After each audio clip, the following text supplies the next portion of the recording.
Oke, halo sahabat KMC, kembali lagi dalam video kali ini. Dan kali ini kita akan membahas materi kimia kelas 11, khususnya materi kesetimbangan kimia. Dan saat ini kita melanjutkan video sebelumnya. Kalau video sebelumnya itu yang terakhir itu kita berbicara tentang perhitungan kesetimbangan kimia bagian 1. Nah, ini adalah yang part 2-nya atau bagian 2-nya ya. Jadi kita akan membahas tentang perhitungan kesetimbangan kimia bagian kedua. Nah, di dalam video kali ini harapannya setelah kamu menonton ini dan mendapatkan penjelasan yang diberikan terkait dengan materi ini, kalian bisa menentukan harga derajat disosiasi dari suatu reaksi kesetimbangan, menghitung harga Kc berdasarkan konsentrasi, menghitung harga Kp, dan menghitung atau menghubungkan antara Kc dan Kp. Oke? Nah, jadi kita akan mulai teman-teman dengan yang konsep perhitungan yang kedua ini, di mana kalau kalian ingat lagi tentang konsep kesetimbangan kimia, jadi kesetimbangan kimia itu adalah kesetimbangan yang bersifat dinamis. Artinya kesetimbangan itu tidak hanya berhenti tetapi terus berlanjut, teman-teman, terus berlanjut sehingga jumlah zat itu sebenarnya konstan tetapi reaksinya terus berlanjut. Dan ingat, syaratnya itu harus terjadi pada ruang tertutup. Jadi di sini zat reaktan tuh tidak akan sampai habis, kawan-kawan. Kenapa? Karena reaktan membentuk produk akan bentuk lagi reaktan dan terus terjadi. Oke. Nah, di dalam kesetimbangan biasanya data jumlah zat itu akan disajikan dalam tabel yang disebut dengan tabel MRS. Apa itu MRS? M itu adalah untuk mula-mula, R itu adalah untuk reaksi, dan S itu adalah untuk setimbang.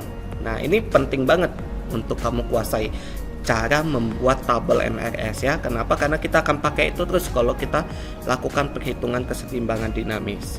Nah, saya ingatkan kembali sebelum kita mulai melakukan perhitungan, ingat kembali tentang bagaimana membuat formula atau rumus dari Kc ya, kawan-kawan ya, dari suatu reaksi kimia. Jadi kalau saya punya di sini XA2 ditambah YB2 membentuk ZA2B2, maka Kc itu adalah produk pangkatkan koefisien dibagi reaktan pangkat koefisien. Nah, kita akan mulai dengan mengerjakan ada contoh soalnya ya, kawan-kawan ya, supaya lebih jelas gitu ya. Di sini saya punya 2NH3 membentuk N2 dan 3H2. Oke. Nah, ini adalah reaksi kesetimbangannya. Maka kita akan tulis lagi 2NH3 dan perhatikan semua dalam fase gas ya, kawan-kawan ya. NH3 setimbang dengan N2 ditambah 3H2. Nah, di sini kita akan membuat tabel MRS, kawan-kawan. Belajar membuat tabel MRS. Nah, di dalam pertanyaannya terdapat informasi mengatakan bahwa 8 mol gas NH3 dibiarkan terurai. Artinya ketika mula-mula NH3-nya itu ada 8 mol, maka tuliskan di sini 8 mol. Oke. Lalu pada saat kesetimbangan terbentuk, gas N2 yang terbentuk itu 2 mol. Maka saya buat garis di sini ya, biasanya dibuat garis MRS-nya. Di keadaan setimbang N2-nya itu ada 2 mol, kawan-kawan di sini. 2 mol. Artinya produknya itu kalau mula-mula produk belum ada, kawan-kawan. Maka ketika dalam keadaan setimbang, maka N2-nya terbentuk 2 mol. Artinya di dalam reaksi akan memproduksi 2 mol juga untuk N2. Nah, 2 mol ya. Nah, 2 mol itu untuk koefisien 1, kawan-kawan. Kalau koefisiennya 3 berapa? Berarti kalau 1 itu 2, kalau 3 berarti 3 koefisien yang mau diketahui, yang H2, 3 dibagi 1 kalikan 2 mol, maka kamu akan dapat 6 mol. Maka di sini adalah 6 mol, yang ini adalah 4 mol. Maka dalam keadaan setimbang, kalau untuk reaktan maka reaksinya itu minus, kalau produk itu plus. Maka di sini akan terbentuk H2-nya itu adalah 6 mol dan NH3-nya itu adalah 4 mol, yaitu 8 dikurang 4, yaitu 4 mol. Nah, untuk menghitung Kc-nya, maka ini adalah tabel MRS ya, kawan-kawan ya. Jadi kamu harus berlatih bagaimana cara membuat itu. Gampang kok. Tinggal masukkan mula-mulanya berapa, setimbangnya berapa dari informasi yang ada di dalam soal, kemudian kita olah berdasarkan perbandingan koefisien. Nah, untuk Kc, kamu tinggal masukin rumusnya apa? Oh, berarti N2, konsentrasi N2 pangkat ini anggap volumenya 1 liter ya, kawan-kawan ya. Jadi nanti dibagi 1 semua, bagi 1, maka sama ya molaritas dengan molnya. Nah, ini N2 dipangkatkan untuk Kc, N2 pangkat 1 kalikan H2 pangkat 3 dibagi NH3 pangkat 2. Tinggal masukin nilainya. Oh, N2 nilainya 2 pangkat 1 kalikan 6 pangkat 3 dibagi 4 pangkat 2. Maka kamu akan dapat nilai KC-nya. Oke, gampang ya kawan-kawannya dalam menentukan KC ya. Dan ini akan menjadi gampang kalau kamu juga bisa membuat latihan atau mengerjakan banyak soal untuk latih diri kamu. Oke. Nah, selain menentukan nilai KC dan menggambar derajat MRS, tabel MRS, maka di dalam topik ini kamu juga diharapkan bisa menentukan yang namanya derajat disosiasi. Nah, derajat disosiasi atau alfa itu adalah merupakan suatu angka yang menggambarkan banyaknya zat yang mengalami disosiasi atau perpecahan. Oke. Nah, disosiasi itu adalah reaksi penguraian suatu zat menjadi zat yang lebih sederhana. Nah, untuk rumusnya atau simbolnya derajat disosiasi itu adalah alfa. Alfa itu adalah jumlah mol zat terurai dibagi dengan jumlah mol zat awal. Artinya di sini ini adalah mol di mula-mula, sedangkan yang terurai itu adalah mol di reaksi. Oke. Nah, untuk lebih jelasnya kita buat contoh soal ini. Kita kerjakan contoh soal ini. Dalam ruang bervolume 2 liter sebanyak 4 mol gas amonia NH3 terurai menurut reaksi sebagai berikut, gitu ya. Jika pada keadaan setimbang terdapat 2 mol gas NH3, tentukan derajat disosiasinya. Awalnya 2NH3, ini ya 2NH3. Biasanya soal derajat disosiasi akan digabungkan dengan soal itu teman-teman KC ya. Jadi lebih baik kalau kamu mengerjakannya dengan membuat tabel MRS. Nah, dibilang di sini 4 mol awalnya, berarti mula-mulanya NH3 itu adalah 4 mol. Dan pada saat setimbang NH3-nya itu ada 2 mol. Maka kalau saat setimbang 2 mol berarti yang bereaksi berapa? 4 dikurang berapa sama dengan 2, berarti dikurang 2 mol. Maka yang bereaksi itu di sini 2 mol. Kalau N2 berarti cuma 1 mol karena koefisiennya 1 ya kawan-kawan ya. Kalau H2 berarti 3 mol. Kalau ini setimbangnya berarti 1 mol dan sini adalah 3 mol. Oke. Nah, untuk derajat disosiasi ya udah paling gampang kalau kamu sudah buat tabel MRS. Tinggal ambil ininya aja, 2 mol per mula-mula 4 mol. Jadi 2 per 4.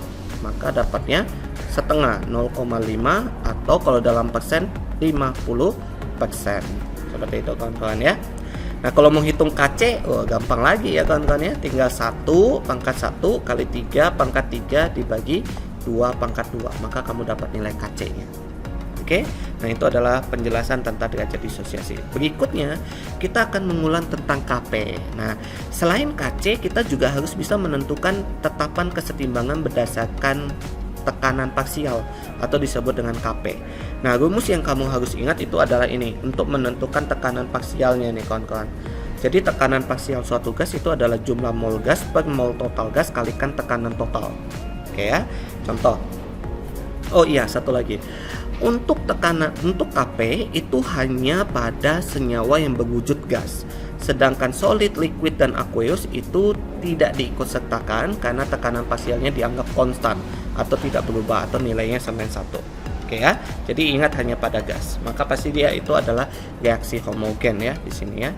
Nah, di sini kita punya reaksi 2Al ditambah 3H2 dalam bentuk gas membentuk Al2O3 tambah 3H2. Mula-mula terdapat 1 mol Al, 1 mol uap air. Setelah tercapai kesetimbangan ternyata terdapat 0,6 mol H2O. Maka di sini yang harus kamu lakukan pertama-tama itu adalah buat dulu tabel MRS-nya. 2Al ditambah 3H2O setimbang membentuk Al2O3 ditambah 3H2. Nah, ini mula-mula reaksi setimbang. Setimbangnya saya buat garis ya. Nah, mula-mula dia bilang terdapat 1 mol Al, H2O-nya 1 mol. Pada saat setimbang terdapat H2-nya itu adalah 0,6 mol. Maka ini pusat informasinya 0,6 mol ya. 0,6 mol maka di reaksi di sini ada 0,6 mol. Nah, 0,6 mol yang bereaksi itu untuk 3 koefisiennya. Kalau untuk 1 berarti 0,6 bagi 3, maka 0,2. Nah, yang ini 0,6, yang ini 0,4 ya. Maka yang di saat setimbang di sini ada 0,6, di sini ada 0,4, di sini 0,2. Oke. Nah, di sini volumenya 1 liter, maka mol akan sama dengan molaritasnya. Oke ya. Nah, di sini kita mau menentukan harga Kp dan diberitahu bahwa tekanan totalnya itu adalah 3 atm. Maka kita harus mencari dulu tekanan parsial untuk senyawa-senyawa yang berwujud gas, yaitu H2 dan H2O. Nah, tekanan parsial H2O itu adalah mol H2O dibagi mol total, yaitu mol gasnya doang ya, mol total dikalikan tekanan parsialnya. Jadi mol H2O ini adalah 0,4 dibagi mol totalnya itu adalah 1 kalikan 3,6. Oke. Kemudian kalau untuk tekanan parsial dari H2 maka itu adalah 0,6 per 1 kalikan 3,6. Tepat ya.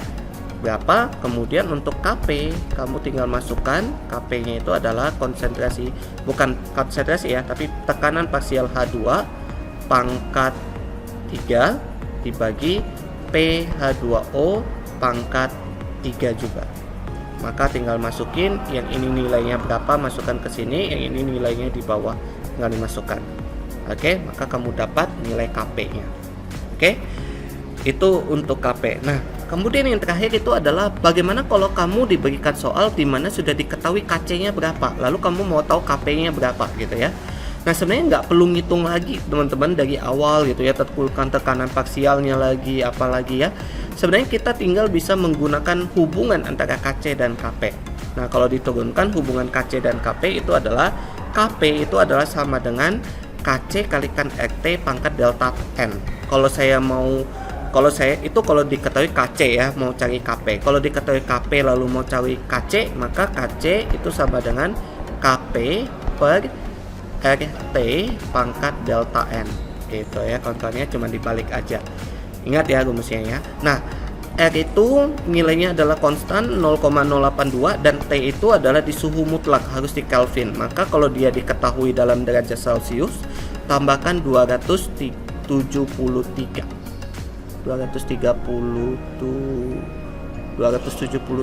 kalau saya nggak salah ya, 273. Oke.